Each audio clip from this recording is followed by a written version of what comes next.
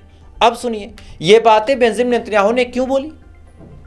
भाई अगर सारी चीजें अमेरिका स्मूथली दे ही रहा है तो लेने में दिक्कत क्या है. यहां से एक बात दोस्तों साफ पता चलती है कि बेंजामिन नेतन्याहू और डोनाल्ड ट्रंप के बीच जो ताल्लुकात हैं एकदम ना के बराबर हो चुके हैं. मतलब ताल्लुकात एकदम खत्म होने की कगार पे हैं और बेंजामिन नेतन्याहू को यह बात दिख रही है कि आने वाले टाइम में अमेरिका हमारी मदद करेगा नहीं, और अमेरिका हमारी मदद करेगा नहीं तो ऐसे हाल में इससे पहले कि अमेरिका ये बात बोल दे कि हम इजराइल की मदद नहीं करेंगे, और जैसे ही अमेरिका ये बात बोलेगा सबको पता है कि इजराइल के ऊपर कई सारे देश मिलकर हमला करेंगे. ऐसे हाल में इजराइल ने गीदड़ भभकी देते हुए अपने आप को बड़ा दिखाते हुए कहा कि हम नहीं लेंगे, हमारे पास कैपेबल हथियार पड़े हैं. खैर या तो ये चीज़ है या तो फिर वही चीज़ है कि भाई इजराइल ने कुछ ऐसा बनाया है, इजराइल के पास कुछ ऐसा है जिसके दम पे इजराइल इतना उछल रहा, लेकिन आज तक तो हमने इजराइल का कुछ ऐसा देखा नहीं. ईरान की जितनी मिसाइलें गई हैं धड़धड़ा के ठोंका ईरान की मिसाइलों ने. बहरहाल वजह जो भी हो, लेकिन यह खबर साफ है कि अब अमेरिका से इजराइल हथियार लेने में पाबंदी लगाने वाला है. खैर इधर बड़ी अपडेट निकल के सामने आ रही कि इजराइल तुर्की से भी भिड़ गया है. दरअसल एर्दोगान बार बार इजराइल के खिलाफ कुछ न कुछ बोलता रहता है. हालांकि एर्दोगान भी बड़ा हरामी आदमी है. क्यों है अभी मैं आपको बताता हूं. एर्दोगान बार बार इजराइल के बारे में उल्टा सीधा बोलता रहता है. हालांकि सामने से कभी भी इजराइल से ये दोस्ती का हाथ नहीं छोड़ेंगे. मतलब जो दोस्ती दोनों के बीच बरकरार है, बस ईरान को खुश करने के लिए, खुद को खलीफा दिखाने के लिए बार बार बयानवान दे देता है एर्दोगान. तो एर्दोगान ने इजराइल को बुरा भला कहा. इसके पलटवार में इजराइल के प्रधानमंत्री बेंजामिन नेतन्याहू ने साफ तौर पे कहा, एर्दोगान बड़ी पुरानी सोच का आदमी है, इसको लगता है कि तुर्की इजराइल पे कब्जा कर लेगा, तो ऐसा कुछ नहीं होने वाला है। जो भी खतरा इजराइल के खिलाफ खड़ा होगा, इजराइल उसको खत्म करने की ताकत रखता है। यानी तुर्की को भी साफ तौर पे धमकी दे दी गई है। जी हाँ, तुर्की को भी साफ तौर पे धमकी दे दी गई है और तुर्की में दम नहीं है कि वो इजराइल के खिलाफ कुछ बोल सके। ये जहर उगलते हैं केवल भारत के खिलाफ, जो मैंने आपको बताया ना कि कम हरामी नहीं है, तो क्यों कहा, अब सुनिए। तुर्की की एक कंपनी है ड्रोन बनाने वाली, उसने कहा है कि भारत को हथियार देने का तो सवाल ही पैदा नहीं होता। हालांकि भारत मांग भी नहीं रहा तुमसे, तुम्हारी इतनी औकात नहीं कि तुम हमें कुछ दे सको, हमारी ताकत बहुत आगे है तुमसे बेटा। जब रैंकिंग होती है, अपने एयरफोर्स की ताकत देखना, हमारी देखना, अपनी आर्मी की ताकत देखना, हमारी देखना, अपने न्यूक्लियर की ताकत देखना, हमारी देखना, औकात समझ में आ जाएगी बेटा। अपने देश के खिलाफ मैं सुन नहीं पाऊंगा। खैर, अब सुनिए। तुर्की के उस कंपनी वाले ने कहा कि हम भारत को हथियार देंगे, ना ना ना ना, हमारी प्राथमिकता पाकिस्तान होगी, हमारी प्राथमिकता पाकिस्तान होगी। मतलब आतंकवादी को ही सपोर्ट करेगा, पाकिस्तान को ही सपोर्ट करेंगे। ये कभी फिलिस्तीन के लिए आवाज नहीं उठाएंगे कि चलो हम फिलिस्तीन को 4 हथियार दे देते हैं, ईरान की मदद कर देते हैं। नहीं, ये पाकिस्तान को देंगे, ये इजराइल को देंगे। अब आपके दिमाग में आ रहा होगा कि इजराइल को हथियार, भाई साहब भूल गए, मैंने ही बताया था। 80 टन बम तुर्की की कंपनी ने दिया है। सबूत आपको भी लगा के दिखा दे रहा हूं, आप सबूत देख लें। 80 टन बम तुर्की की कंपनी ने इजराइल को दिया और उन्हीं बमों का इस्तेमाल इजराइल ने ईरान पे किया। ये बातें आपको ज्यादातर चैनलों पे पता नहीं चलेगी, लेकिन फैक्ट के साथ आपको बता रहा हूं। आप खुद भी गूगल करके चेक करेंगे, सर्च कीजिएगा कि 80 टन बम इजराइल को दिया कि नहीं दिया तुर्की की कंपनी ने। और यह डील करवाने वाला कोई और नहीं है, डोनाल्ड ट्रंप है। आगे आप समझदार हैं। खैर, इधर ये तमाम चीजें दोस्तों चल रही। इधर पाकिस्तान के हवाले से बड़ी अपडेट निकल के सामने आ रही कि पाकिस्तान के अंदर जम्मू कश्मीर का वो हिस्सा जिसपे पाकिस्तान का कब्जा है, वहां पे टाइम बम देखा गया। अब जैसे टाइम बम की खबर आती है, फौरन हड़कंप मचती है। हालांकि वहाँ के जो बम कमांड वाले लोग हैं वो आते हैं, उस बम को डिफ्यूज़ करते हैं, लेकिन अगर गलती से कोई बड़ा हादसा हो जाता तो पाकिस्तान इसका ठीकरा फौरन भारत पे फोड़ देता। और ये ऐसे ही है। अफगानिस्तान के ऊपर इन्होंने एयर स्ट्राइक की। आज अफगानिस्तान के तालिबान मंत्री ने साफ तौर पे कहा कि पाकिस्तान अब कई टुकड़ों में टूटेगा, कई टुकड़ों में टूटेगा, क्योंकि पाकिस्तान के अंदर वो पोटेंशियल ही नहीं है कि भाई साहब वो तालिबान का सामना कर पाए। क्या कुछ कहा, थोड़ा सा सुने आप। मुल्की कसान मजलूमाना शहीदाने खूब बांधे विद कसान दाहिस कल दुई कामयाबी न पति निसी कामयाबी दे मंग दि बमुनो सर आदत थियो बमुनो मन देर गुर्जिदली दी मंग देर शहीदान वर्कड़ी दी हमंग हाग चाहता सिगोसर देर इम्कानात व ताकत वर सर अगर तने तस्लीम सवी नो तब सोके ता तो बया सोक तस्लीमीगी वली बतस्लीमीगी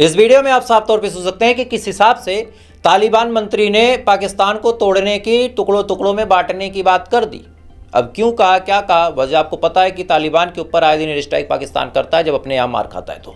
खैर, इसी दौरान दोस्तों अमेरिकन एम्बेसडर जो इजराइल के अंदर मौजूद है, माइक खताबी, उनका बयान आप सुनिए। जब इजराइल के प्रधानमंत्री बेंजामिन नेतन्याहू ने साफ तौर पे कहा कि हम अमेरिका से हथियार नहीं लेंगे, तब माइक खताबी का बयान निकल के सामने आया कि अमेरिका आज अगर है तो इजराइलियों की वजह से है और अमेरिका को इजराइलियों का कर्जदार रहना चाहिए। अगर अमेरिका इजराइलियों का कर्जदार नहीं रहता है तो ऐसे हाल में दिक्कत हो जाएगी। मतलब माइक खताबी का कहना है कि इजराइल के खिलाफ आपको न जाना है, न बोलना है, न कोई एक्शन लेना है। यहीं से आप समझ लीजिए अमेरिका के अंदर इजराइल कितना घुसा हुआ है। खैर, तो फिलहाल दोस्तों अभी के लिए बस इतना ही। बाकी थोड़ी देर बाद आपसे फिर मुलाकात होगी ऐसी किसी खबर के साथ। तब तक आप अच्छे रहें, खुश रहें, अपना ख्याल रखें, अपने देश का ख्याल रखें। जय हिंद, ऊपर वाला की हिफाज़त करें।